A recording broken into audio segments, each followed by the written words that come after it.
guys checking your phone to see? Because we're going live now.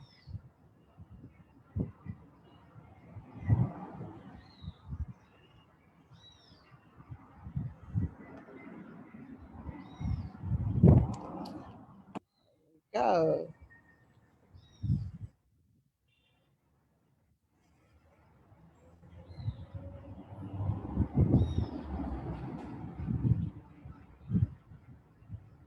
So I'm just turning on my Facebook page so that I can see you guys. And of course it's just gone offline just as I want to do that. Okay, you guys check. Have you checked your page? Yeah, I'm sharing it now to my page. Okay.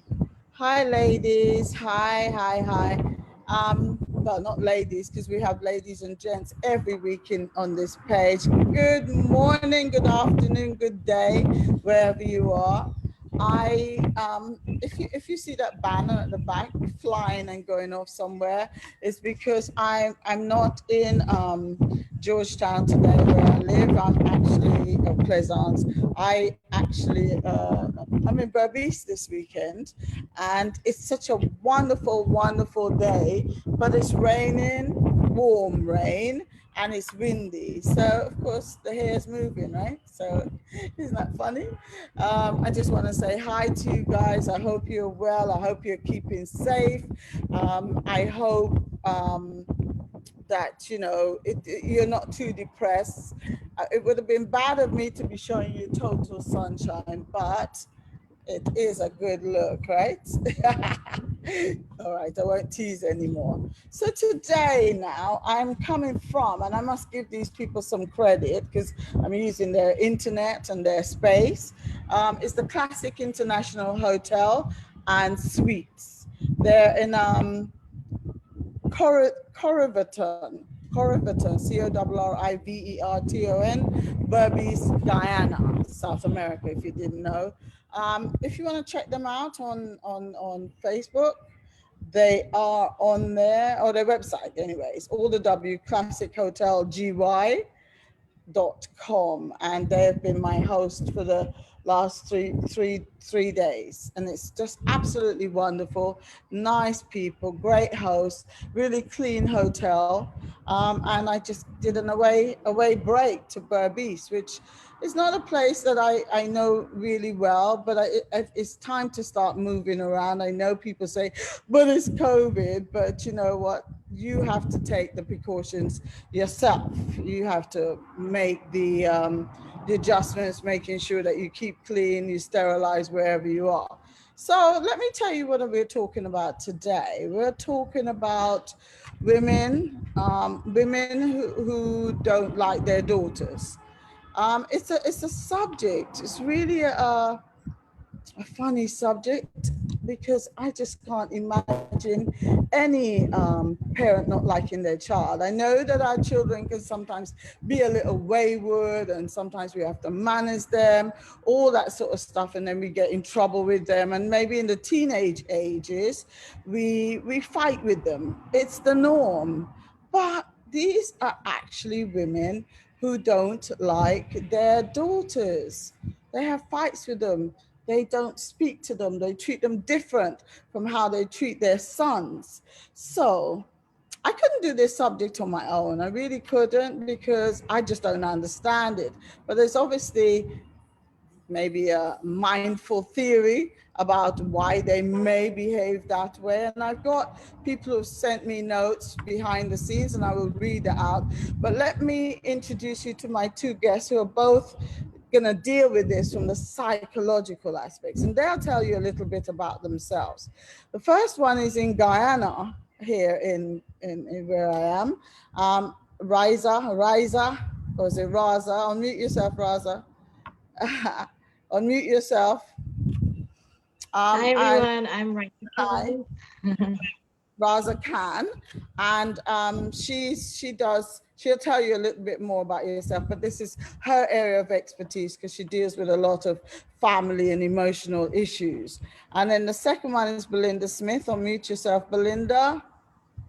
Hi. And Belinda's in the UK, so I've got one from the Caribbean angle and one from the from the the British angle. Yeah, so we can go. So let's talk, because we only have an hour and a bit. And why would women not want to get on with their daughters? What could be the possible problem with your daughter? Why would you pick on her? Why would you always be so negative and beat her down? So I'm going to start with you, Riza. Risa, yeah, you got it right, Sherry. Right. So good I afternoon, said it everyone. right. Yeah, you did. Don't doubt yourself, Sherry. Don't doubt yourself.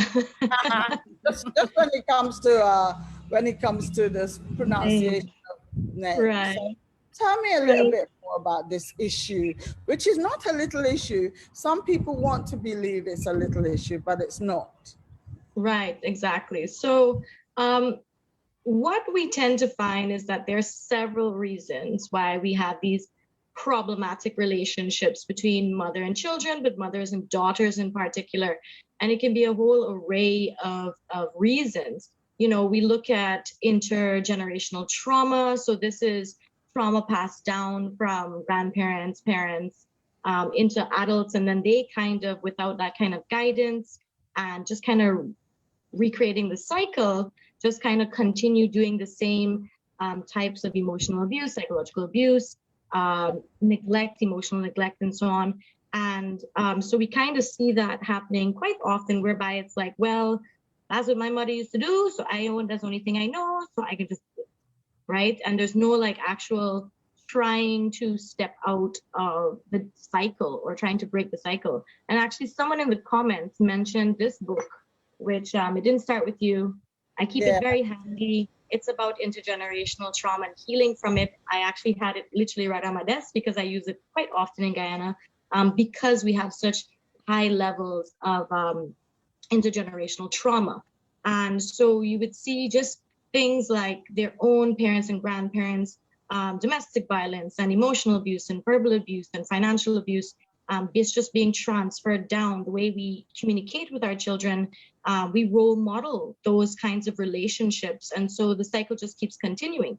Another reason we might see these problems is, things like young motherhood or unplanned motherhood. And because there was no guidance given or no support given, these young mothers kind of end up trying to do just trial and error, just raise your children trial by error, right? And if you had a child that you did not prepare for, you did not want at one point in time, that kind of, we also see regret and shame and guilt attached to those things. And those very strong emotions kind of carry down through the years. And I also tell my clients that regret, shame, and guilt are the ball and chain to your grief. And so you may not be able to get over whatever was happening or that you chose to have this child because you're still caught up in the event that led to you having that child, whether it was some kind of trauma or rape or incest, or you had a relationship with someone and you kept the child and the relationship ended. So there's a lot of those very strong emotions that you can get whipped up in. Of course, your own mental health is a huge reason for having these problems with your children, because if you are suffering anxiety or borderline personality disorder or bipolar or depression, you're trying to actually, tend to your own mental health while trying to give support to your child. And if it is that you are experiencing depressive symptoms, you're not going to be able to be there emotionally for your children. You're not going to be able to be there to have a relationship, to bond, if it is that you're so consumed by your own mental health and struggling with that. Another reason might be your own child's mental health. And that's something we don't really talk about in the Caribbean, is that now I have parents who are coming and saying, look, something's not right with this child. I think you should see them, and they're 9 and 10 and 15, which is great. I have lots of minors now, especially because of COVID. But for a long period of time, people didn't understand that there was things such as learning disabilities. Guyanese would just say, oh, you're hard ears, you can't learn, you're stupid, and those kind of verbal belittling is cruel, but it is technically rooted in the child's potential learning disability. We have had children who are have ADHD undiagnosed, autism spectrum undiagnosed, and the parents just treated them really poorly because they didn't know what to do with those behaviors. They didn't know how to treat those behaviors. And so they just kind of disregarded them and was like, well, you're a problem child. You just, that's just how you are. You're hard ears, you're a bad child. I have told multiple like parents, your child is not bad. Like, you need to stop saying that. And I always tell my clients, like, they'd be like, oh, I'm concerned about their anger and like simple things like sucking their teeth, guys, that thing. You have girls doing that. And I always ask, I said, well, where would your child learn that? That's the first thing I go to. It's like, your child is not an adult, like your child learned that. They're a sponge from somewhere. And so I always kind of put it back on the parents because it's their responsibility to parent, even if they were not parented. If you're having children or thinking of having children and you have unresolved parental issues or mother issues, definitely go and seek therapy now, because there's a likelihood that you could project a lot of your own issues onto your children. Emotional past with domestic violence and so on with your own like partner. Unresolved issues with the child's father. And I saw this in the comments where someone said, oh, my mother was just always like upset at my father and would just make remarks and stuff. Oh, you're just like your father, or you're just like so-and-so. So a lot of that unresolved relationship stuff with the father of the child can be projected and displaced onto that child. Now, I don't want to go through everything. I want Belinda to have a chance. But I mean, like, like when I thought of my clients, like that's what I thought of, like the narcissistic mother. Sherry said to me the other day, she's like, I think we're gonna need a part 2 for this. And I'm like, absolutely, because 100%. we can do the topic just on the narcissistic mother. Like, it's a real you could do weeks on that. Weeks on the narcissist problem. I listen to some wonderful YouTubers who are also life coaches, Michelle Neviez, who does some great stuff, Stephanie Lynn coaching. These are women who have gone through narcissistic mothers and relationships and can, through their own empirical work and their own internal work, can tell you like what it was like having a narcissist mother and stuff. So yeah, those are some of the things that we see, a lot of those unresolved issues. 100%. At least we started and then we go around and around.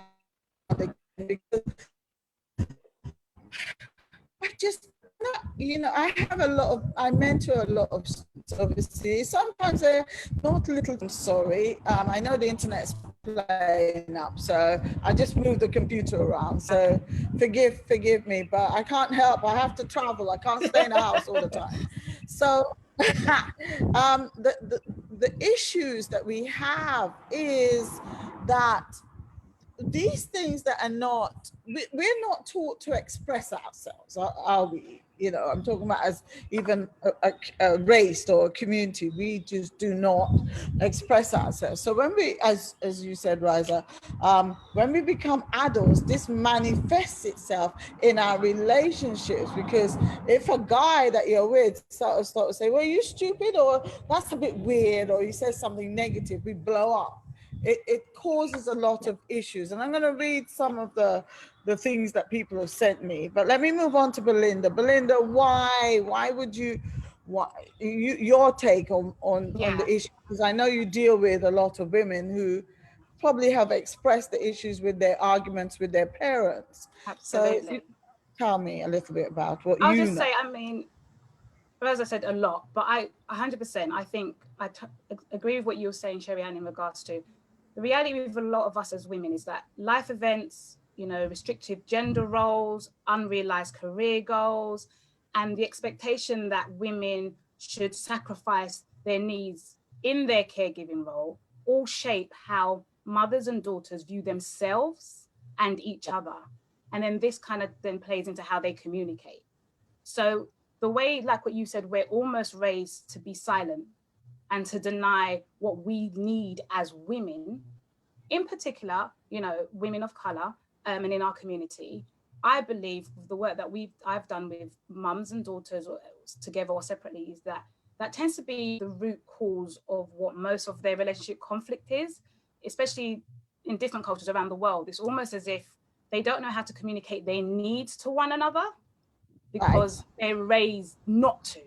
Women are raised almost not to give voice to their needs, you know, and do you know what I'm saying? So a lot of my work with women, if I'm honest, is about facilitating a space that's safe enough for them to start using their voice. And if they can use it in that safe space, then it's almost like our relationship then allows them to be congruent, to be honest and genuine with themselves in that space. And then I see my role was kind of giving them permission to have that voice in that space so they can then use it outside. But what we tend to have within the home isn't that. It isn't a safe space to be able to communicate what their need is, not as a mother or a daughter. So when it comes to them even just being able to communicate that to each other, it doesn't happen. It's non-existent. And so for me, it's definitely around that emotional need where a woman is usually raised in a way that they have to learn. We need to raise our, you know, the next generation, teaching them how to ask for what they need. Because what you then see play out is a mum on some level trying to communicate what she needs to her daughter, and a daughter trying to communicate what she needs from her mother. But because it's almost like they don't even have the tools to be able to do that, that's when the conflict comes into play. Because they're both on some level trying to fight to be heard, but not necessarily, you know, sometimes we listen, you know, that saying, I don't know if you've probably heard about it, that thing about we listen to answer, but not to understand. Understand. You know? You're waiting in the middle of this, of the sentence to then keep on talking. I don't know if you've got teenage children. Oh, yes. Especially, and the parent is talking, but the child is wanting to get her point of view over before the parent has finished speaking. Absolutely. Okay. Because it's about being heard and it's about trying to get their needs met. And unfortunately, what I'm just saying is that as women, as young girls, that isn't always what is being communicated as being allowed. So the mum can't get her needs met, the daughter can't get their needs met, and then the clash becomes between them because they're not, it's not about what the men's need get met. Right. Yeah. That's the point. Both of you, I'm going to come to you with that point, because that's the point that a lot of people were saying, that the men in this case, which is sometimes the boy child, and then the husband, their needs get met. Mothers are still, especially in the Caribbean, Raisa can testify to this, still spoiling their boy child in the sense of having them still looking out for them, still worrying about their clothes, still promoting them better. It's almost like they still see their daughters as cleaners. I call them cleaners, and I know people get upset with me, but they're the ones who are cooking and still dishing out. They're being taught how to be a good woman for a man. And I think that in itself is, if the child has better aspirations, it's not that she won't do that, but I'm talking about the girl child today. It's not that she is not doing that, but her role is still meant to be what I call a subservient role. And that's sometimes where the issue springs up, don't you think? Absolutely, absolutely. Because it's threatening as well to the mother to be able to say, I want my daughter to excel. Do you know what I mean? It's almost like they don't always recognize and understand that daughters need to excel or even be independent. Because like you said, they want them to be good housekeepers. So they tend to look at them as, you need to be good enough as a housekeeper first. Right. So a lot of the emphasis goes into that. You're born to be a caregiver, and that you should always, even if you want to aspire to, like, say, work in an office, at the end of the day, your main primary duty that you were brought on this earth for is to caregive, whether that be cleaning, cooking, taking care of children, taking care of your husband. I mean, we have to look at in the Caribbean, particularly, well, because we're looking at, especially people in the diaspora who've been brought up with Caribbean values, is that different cultures look at women differently. And if we look at how the Caribbean looks at women in terms of, well, your primary duty is to be a good wife and mother, then you will be trained that way, and you will train the next generation to be that way. I'm going back to what Belinda said about voicelessness. Now, that's what I call it in Guyana. When I'm talking with my clients, I always talk about how we are bred in Guyana to be voiceless people. I always say Guyana is like a strange dichotomy. We're either super aggressive or super submissive and passive aggressive, you know, and we either are super hardworking or super lazy. I never understand that in Guyana, you know. And the thing is, the reality is, we are voiceless because we have certain Guyanese saying and Caribbean sayings, and there's variations of them in the Caribbean, whereby, for example, children are to be seen and not heard. Basically, where's your voice in that? And I've had clients who are in their 30s who distinctly can tell me just 15 years ago, their parents were saying these things to them. And the second thing we say in Guyana that does create voicelessness is you are not to speak until you're spoken to. And when you have an opinion, in like for Jamaica, for example, they tell you they back chat, right? You're already told that you're talking back when you want to have a say or an opinion on something. And then we have all these things like children who, for whatever reason, maybe you're a picky eater. And I talked about this with like the learning disabilities and developmental disabilities, whereby your child may be a picky eater. They don't want to eat the okra and dal and rice or whatever it is that you cook for them. But you're like, you don't eat my food? And then it becomes a whole guilt trip. Oh, you don't love me. You don't care that I slave over this. And it's like, how did we have to get there just for food? Like, why did it have to be a whole guilt tripping scene for food? You know, like it's a whole passive. When we're talking about that type of parenting or that type of person, that's the passive aggressive. That's the passive aggressive attitude. Like, don't worry, I can do it all. I can take out the rubbish. You all just sit down and look. And I mean, although we're saying Caribbean here, to the people who are listening on, it's not just Caribbean. Obviously, I have many African friends and they have the same issues. So it's, although we're saying Caribbean, probably because I'm based in the Caribbean and Riza is from Guyana, but we are talking about in generally, probably the ethnic race, I would say. I really do. Because I think that's a harder race of people who are carrying on traditions, want their children to carry on traditions. But one of the questions that I had, and I will read some of them out in a minute, is how parents, and that comes, as I think, as you said, from taught behavior. So the one who's very bright, she's all right. She can go in the corner and study and everybody must look after her. And then the other ones must scrub the pots and sweep the stairs and, well, in England, obviously, Belinda be the hoovering and the cleaning because she's not really as bright as that one. So we must give that one the opportunity because she will be a doctor, a lawyer, or one of the four things that they really want us to be. Yeah. Don't you find that happening? Maybe Belinda, you can get that one. Absolutely. I think what we kind of need to remember as well is similar to what Reza was saying, that sometimes as women, we internalize a lot of things. So some things become very personal. So if your child, your daughter who is bright, that's reflective of you.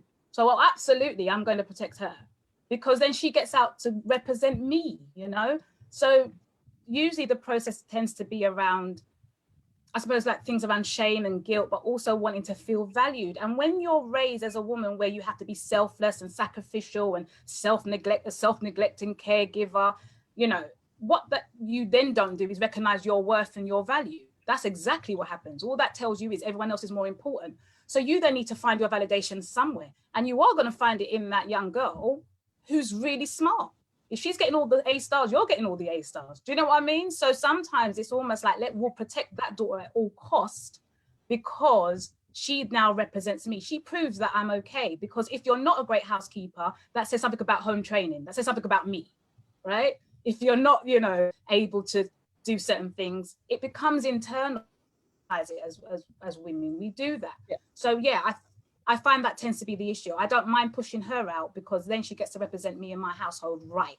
Yeah. And I need that because then that validates me because I'm not getting it anywhere else. Yeah, and I would definitely agree, Belinda, in the sense of sorry, Sherry. That's okay. Go ahead. Oh, I don't know. I was saying because like I remember being in university and like my friends of different races, different backgrounds from Guyana saying like, they were like, throw away the whole pot of food, whoever, or like something simple, and be like, what happened? They're like, oh, I burnt it, or it didn't taste good, or whatever. And I'd be like, but why would you throw out the whole thing? They're like, because, Riza, we're representing our mothers and these kinds of things. And I was like, oh Lord, okay. You know, that makes me very anxious. I mean, and it did create, I didn't cook for people for years. I think when I was, first time I cooked for people other than my family, I think I was 21 or 22. And I can tell you exactly why. My mother's a workaholic. She's raised me, I think, quite well.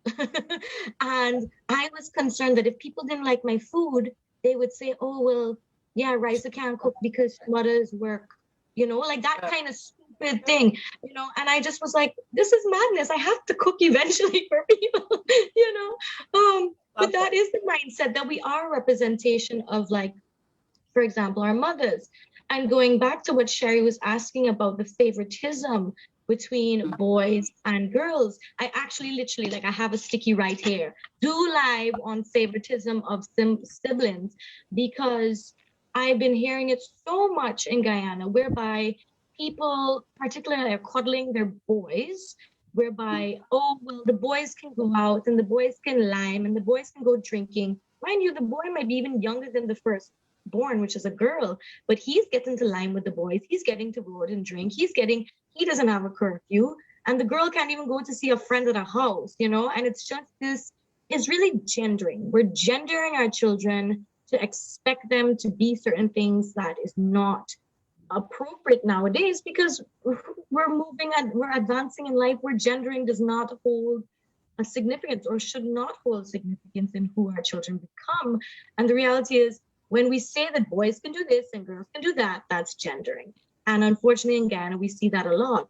And we do see a favoritism of the smarter child, you know, the more obedient child. And actually, I read a really great article from the Mighty years ago. And it says, when anxiety presents as anger, I tell my clients about this all the time, whereby the author is explaining that him and his sibling both had anxiety. When the sibling who has the anxiety is crying and breaking down and having their panic attacks, the parent will coddle them. But because their anxiety presents as anger, they are then told off, or told to go to their room, or told to give back their phone or whatever, whereby they're punished. But when they would, like, the siblings would exchange their experiences, it was the exact same experience, but it was interpreted differently because of usually how they presented it and their gender. Wow. Well, let me read some of these comments, right? I can see some of them, but because my phone won't pick up the Wi-Fi, I'm just going to be able to read a few. So ladies, you might have to help me out here. Riza, your food always tastes good.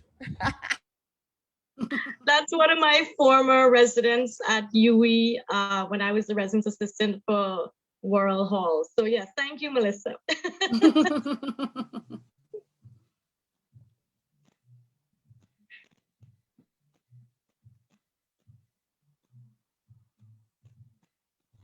Is we frozen? Oh, she's frozen. She's frozen. Yes, I realize that. What were some of the comments she was looking at? Right, I'm fine, yes. So someone said here, favoritism. Yes, Riza, exactly my experience as an only girl and 4 brothers. They could not do no wrong. This still happens now, and I'm in my 50s. My goodness. Right, exactly what I meant by, you know, people having this favoritism. Someone else had said something along the lines of that I hit the favoritism. Sorry. Yes. Go on. Say that, Riza. I lost the comments. Where are all the comments gone? Someone said, lose the bull and hold the cow. Basically, well, I think the interpretation of that is loose the bull and hold the cow. So the bull is the bull, the calf, and maybe the male calf. So let the boys go, but hold ahead. And that's exactly what I think it's about, because I think when you look at how we view women and or girls and how we view boys, and you know the differences, there's a freedom with boys that we don't necessarily attribute to girls. So they can be free to go, like you said, to go out and have fun and what have you. Whereas with girls, it's almost like freedom's almost equals being loose almost. So they have to be a little bit more contained and looked after and what have you. So I do think a lot of the issues is around how we attribute freedom to the boys, and almost, you know what I mean? Kind of containment has to then be with towards the girls. Yeah, and I think what like as we talked about the gendering, and you quite nicely said, the representation of, so for example, if the boys are out there, well, boys are being boys, but the girl is out there seen drinking with her friends at a shop, it's like, oh no, you see Rise's daughter, she doesn't have a handle on her, or she's not at home doing her womanly duties or studying or whatever. But I feel like it always also puts boys at a disadvantage too, whereby boys are not giving a certain type of academic support sometimes, because they're like, well, he'll just go into a trade, you know. Yes, so a lot of pressure is put on women to be smart, be academic, you know, if it is that they're going to go that route of empowering their child. Absolutely. But the sibling issues is a real issue, at least in Guyana, because, and again, I go back to that culture. Guyana, and whenever looking at Guyana problems, you always have to look at cultural upbringing, societal expectations. I work with the LGBTQ community in Guyana, so you know, there's a lot of stuff along there with upbringing and religion, the role of religion, that kind of thing. Yeah, it's very look at it holistically. There's a question from Angela, and she says, do the guests feel that if the girl child is freed up, mothers feel the girls will get pregnant and bring shame to the family? Right. That could be. But the see, thing is, men can impregnate women too. If your son they get pregnant by herself, you know, shouldn't you feel a little shame or something, maybe too, you know? So why is it that with the shame has to come with the daughters, you know? But I think, like we're saying, it's, you know, in regards to that question, yes, it is about being pregnant, but I think it's just about being seen almost as having no morals or no values, or not being knowing how to kind of conduct herself. So if she's out there, you know, fancy loose and free, once again, a mum will tend to feel like it represents how she's then raised her daughter, and has she raised her daughter in such a way that she's okay to be on the streets, as it were, and, you know, to not have those values in place that keep her home. Welcome back. Hello. Lindell says here, then we complain that men do not take responsibility. It is because we are always allowed to say boys will be boys. Yeah, exactly. We talked about that. If we keep gendering them, we're not going to expect much from them.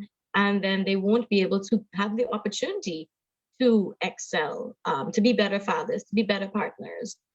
You know, if we just keep saying, well, I just like when people, because I know I'm a practitioner, because I know I deal with clients, and I know that they can change, and I know that they can evolve. I really dislike when people say, oh, well, you know, it's too far along. I've been like this for so long. Or he's been like, you can't change, you know, you can't take the horse, you can't pull the horse to water. No, you can't drag the horse to water. But by your partner staying, or your father staying, whatever, you know, I can't be better. It's them not also finding the will. I'm a therapist who believes in the concept of will and choice. And so I'd like to believe that there's still a chance for people to improve themselves, men, women, whomever. I think also it's about, you know, when we're talking about mother and daughter's relationships and getting back to the point of the conflict, I think it's also about reflecting on the reasons why a mother, like you said, can have certain feelings towards their daughters. And I think what can be really difficult, I've found with my clients, is a mother even being able to address her jealousy towards her daughter. And sometimes they don't recognize that it's that. So there can be a lot of bitterness, there can be a lot of resentment that creeps in. And sometimes you can see it play out in the room, and they don't know that they're jealous of their daughter's freedom, they're jealous of their daughter's opportunities. So it goes back to the point I'm saying about how we as women tend to be raised without, like I said, the voice, and silenced, and tend to be raised to be selflessness. And sometimes a mum can be quite resentful around not being able to be what her daughter can now be, or her daughter is attributed to be. Do you understand what I'm saying? So I find that jealousy, resentment, and bitterness can be very difficult for mums to really see and acknowledge that that's actually present. They don't know that that's what's motivating the conflict. Do you know what I mean? Right. No, someone literally just said, Julia said, so far jealousy, envy hasn't been mentioned. When we talked about the narcissist mother, I said that would be a whole different conversation. Within that kind of narcissistic mother, we definitely see that jealousy and envy and competition. You're almost like you're in competition with your mother, right? And someone said, like, this is what was my problem, is that, there was a lot of jealousy and envy that was happening between mother and daughter. And I think it is that competitive nature, and you'll see it in different forms. Yes, definitely in the forms of, I didn't get what you got, so now I vex. Then you have the mothers who are like, I want you to get what I didn't get. Like you have the same theme of not getting what I got, but one side is jealous and the other side is motivated to ensure that you get what they didn't get. And then we have the other mothers who are like, well, you're lucky that you have your father that you had, because I didn't have that father to provide for me. And it's like all this, like, are you vexed that I have a father that cared, And then you see that harshness with the fathers. And so now you see the mother then being jealous of the child and angry with the father for providing, when it's like, that's your unresolved issues that you need to deal with instead of projecting.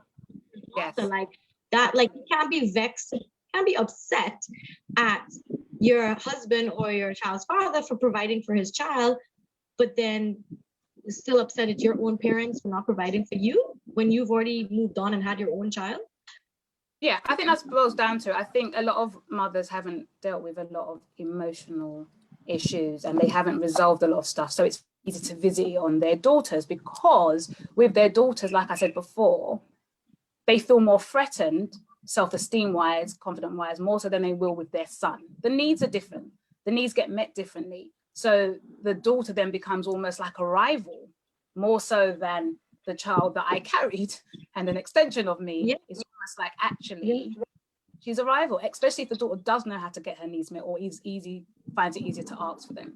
So or even, and the thing is, reality is your daughter's going to have a different personality from you potentially anyway. So it might not have just been access to, say, financial or emotional support, but your daughter may just have a more empowering, confident, outgoing personality from you. And that's where a lot of her access comes from. Whereas, maybe you're a little bit more reserved, a little bit more shy. And so you may not have been able to go after the things. We have a lot of revelations happening in the comments here. Someone said, OMG, jealousy. Never dawned on me about my mother. I had the chance to go to university. My mother was an auxiliary nurse. Thanks, Riza. Someone said it's an interesting angle to look at the jealousy. Someone said, yes, Linda, I totally agree with you. When I see my daughter, I'm happy to see a happier, younger, happier me. We need to gracefully surrender things of youth. Yes, absolutely. It's such a complex issue, and so it can be hard for people to kind of see what could really be the issue, because ultimately when you think about society, mothers and daughters are supposed to be close, so it's very difficult to really try and break it apart and get an understanding of what's actually happening here. But there's so much complex issues that come into play. Like you said from the beginning, there's so many factors that play into an individual raising a girl child and all what that brings up for them. And that's what I work with in my clients. Okay, so what's going on for you? What does it bring up for you? You're seeing your daughter play. And there's an issue. What's it bringing up for you? There's obviously it triggers. I didn't get to play. Right. It's just constantly being triggered. Sherry's back. Hi, Sherry. Hi. I had some of the. Well, thank you for carrying on. That's why you get experts in your show, because then they know what they're doing, they know what's going on, and they just carry on with it. So thank you so much, ladies. Prior to this, I had some comments from a previous thread. I put this all over the place, so I'm going to read some of them from some of the place. LJ is this person. I've had a very toxic relationship with my mother, so much was missing. We did have a crap life and good bits, with domestic violence, watching mum getting battered by my father. She's always very critical. And despite having 2 degrees, I did not know you had to have 2 degrees. That would be what her mum would say. So she's sort of saying, well, what was I doing at university for these last 3 years? Yes, I didn't realize you passed and you had 2 degrees, you know, that sort of sarcastic kind of way that they talk to you. She said the word B and, you know, TCH does not cover it. My hair is too thick. I'm unpretty. My sister is lighter. You're fat.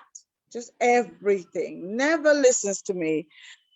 Every utterance and action was an insult. My friends did not understand that they kept on telling me, you'll miss her when she's gone. In short, I did my best to forgive my mom. Everything, on everything, but there is so much. It's ongoing.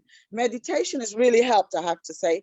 We get on better now, but I have boundaries. She's not allowed to do certain things, not to pass those boundaries. I've asked her not to criticize at all and only speak in positive words. If she has to say something negative, don't say it at all. I also do the same. I also have to return the same. I also learned not to seek her approval, which was one of the things that I often did. That has taken many years, but it's been achieved over in the last year. I was talking about this to a guy just 2 days ago, and he made me reflect on the life and upbringing my mum had, which I don't know much about. So perhaps that's an area I should look at. I have never thought about it from her point of view. I trained as a meditation teacher, inner child healing, meditation, and that has been healing me. I did not mention my brothers could do no wrong, no matter what they did. So did you get that one? Yes. So that mother that criticized everything, never gave any reference of warmth or support, because she didn't want her child perhaps to achieve as much as she did. She didn't even know that she took 3 years out to do a couple of degrees. What did she think she was going to college for? But and she did meditation. That worked for her. I think we underestimate the impact of the critical mother or the judgmental mother. I think we underestimate what that does in the long term in terms of the damaging, constant, like nothing is right, nothing can be enough. And I feel like when you have a highly critical mother or highly critical father as well, but a highly critical parent, guardian, nothing is going to be enough. It helps, I mean, it creates a lot of things like perfectionism. It creates a lot of things like black and white thinking, all or nothing thinking. I have clients in Ghana they would come home every semester as children with 92%. You know what Guyanese parents say sometimes? Where's the other 8%? It's like you tend to learn to have these distortive thinking, patterns whereby 92 is not even good enough. You may have worked your butt off for that 92%, and it's still not enough to get the validation that you clearly deserve. And so it really creates a lot of doubt. It creates sometimes even imposter syndrome, which we can talk on a whole other video on imposter syndromes, whereby other people have glorified you because you're maybe the smartest person in the class or in your university. But the person that, unfortunately, and I always say this, and people come after me, is that we have put our parents, particularly our mothers, on a plateau, and we're waiting for that person. And I feel like a lot of my clients have to relearn to remother themselves. I'm sure Belinda can talk about that. Absolutely. And have to kind of undo all those damaging criticisms, because it stays in their brain like a broken record and creates doubt and creates questions, and it works on all of your self-esteem. You're trying to truly believe that you are smart, you are beautiful, you are caring, and it's just like the one person I thought who could say that I'm these things has never said them, so there must be something wrong with me, and it's just so unfortunate. And I think we underestimate the need for some things like boundaries as clients and people get older, is recognizing, hey, My mother was my mother. She may have been this way because that was her mother as well in her. I am not my mother. I don't want to be my mother. I want to be a better version of myself. And I have to forgive her so I can move on and be a better mother myself. You know, and Which to can be love really myself. difficult. Absolutely. But it can be really difficult because I think, like what you said just quickly, is that, you know, when Sherry Ann just read that comment, I was thinking, she's the lady was saying that I still wanted her approval. You would, because in that moment, your mum becomes a critical voice in your head that you live with daily. So you're always going to be trying to kind of meet, you know, and be good enough for her and to kind of cancel out that voice. And ultimately, I think what we underestimate is the fact that the issues mothers have with their daughters, whatever those issues may be in regards to where they stem from, they leave a lot of the daughters who then turn, you know, young daughters who then grow into women who are dealing with some really damaging and toxic core beliefs.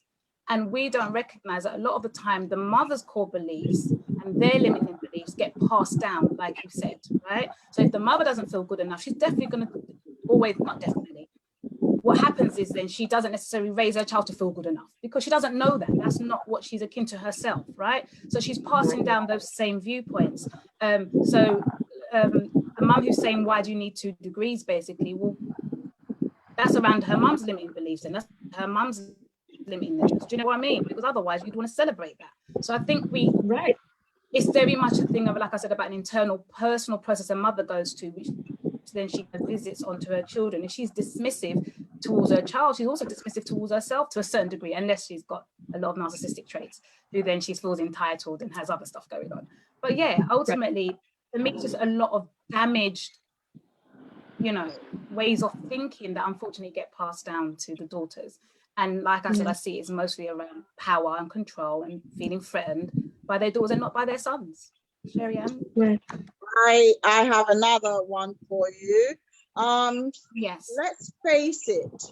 Somebody said most of us born in 50s, 60s, perhaps even 70s, dare I say, most of us born to Caribbean parents were not planned.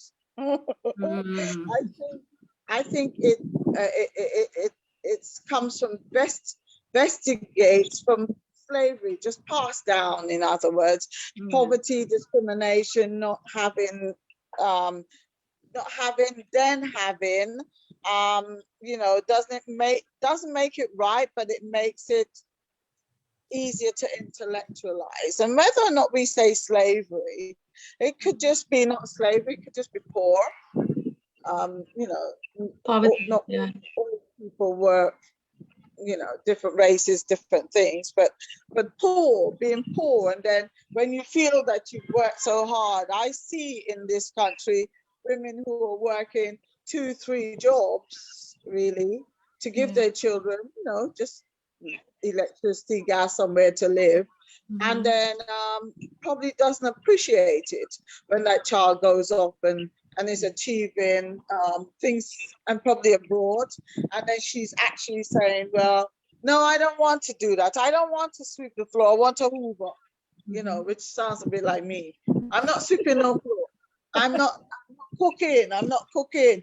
I will earn enough money so that I could pay somebody. That I call that economy, helping the economy. If I can hire a gardener, hire a person, why should I have to do those things? But then your mother or your grandmother, and I look sometimes at the lady upstairs who's 90, and she says, "You're spoiled. You're spoiled." I don't know if it's spoiled or is that a choice. That's my choice, surely, of how I want to live. But you could see her being my mother, she'd probably think that I'm slack. Angela says, my mother could not connect. Oops, where's it gone? This computer's doing its own thing. It doesn't like the wind here. Oprah had issues with her mother. Her mother, I don't know if you know that story, but her mother didn't connect with her. Her mother more or less left her with lots of people and went off and left her on her own. And thus the reason why she got raped and all those different things. This one says, I've managed better after taking a psychology degree level. I just needed to get a better insight into what drives people to do right and to do wrong. It was given that I was always going to keep each and every one of my children close.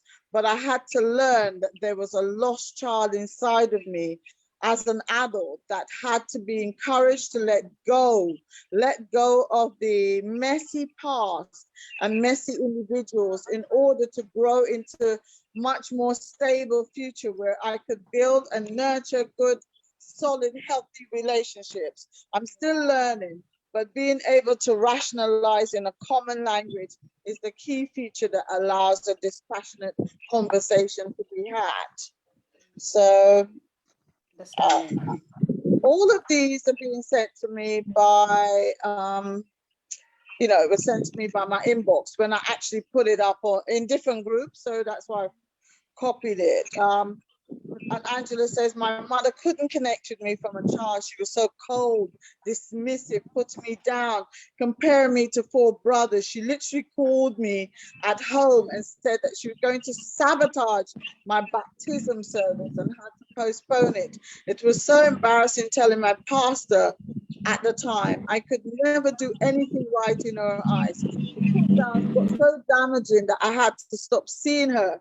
My brothers tore into me, making me feel so guilty, suggesting how I would feel if she died. I stood strong and refused to take the negative attacking words and never visited her for a year until I felt strong enough. She since can't do enough for me because maybe because she removed herself. She's just turned 8 years old this January. It's been a journey of learning about my mother and the early life that I had in Jamaica, self-acceptance and self-forgiveness.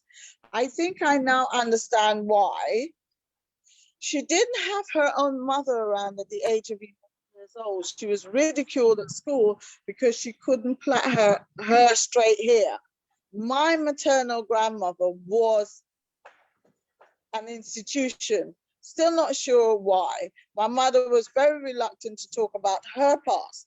I guess she didn't know how to be a mother because her own mother wasn't around, unsure which females were around for her. The neglect I experienced led to damaging relationships with narcissist partner. Absolutely.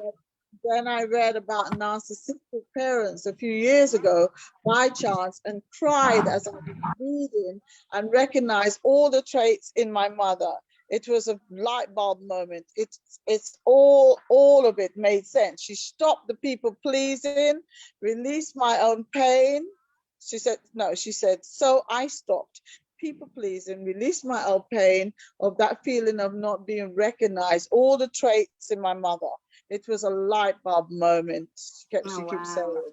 I made a decision to stop that legacy of behavior with my own daughter and took the role of managing my mother's behavior towards me, dealing with her own shame and neglect, people pleasing, trauma, and the like, whilst trying to nurture and raise my own daughter in a more living and caring way I would have liked from my mother. So don't get me wrong, it was challenging, managing 3 emotional lives. However, I'm so pleased with how my daughter is and how we have a lovely relationship. The pain, tears, fears, damaging habits with support from therapy was worth it 100%. Hey, I think, can I just say something about a point that was just made there? Sometimes we talk about the relationship between a father and a daughter in regards to, if that's good, then it kind of allows her to go into the world and have great relationships with a partner and what have you. And just the statement you just read, the lady was touching on the impact that the relationship her and her mum had on with her, with moving on and having healthy relationships. And I think what we underestimate is that women with mother issues tend to deny themselves emotional and romantic joy. So it's almost like they tend to deny themselves to be able to have that and to know they deserve that, because they only allow themselves to feel validation then through what they can do for others. So it's almost part of them, you know, almost that feminine principle of receiving nourishment and praise is foreign to them. You know, so because they don't get that initially from their mum, from a thing of you deserve the cuddles. You know, when you've got a mum that's controlling or unavailable or, you know, manipulative or withholds an emotional connection, and there's a disconnect there, a girl turns into a woman who doesn't know that she actually should have that it's deserving for her to have that. So then she's easy for her to end up in relationships where she just starts just doing for her man. That's how she gets her validation, just by doing and not by being. And I say that with my clients.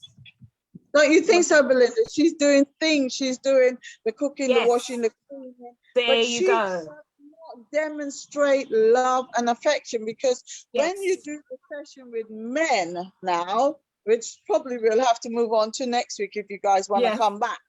But men are complaining about women not showing enough affection. They lay there and think about, what shall I cook, wash? Absolutely.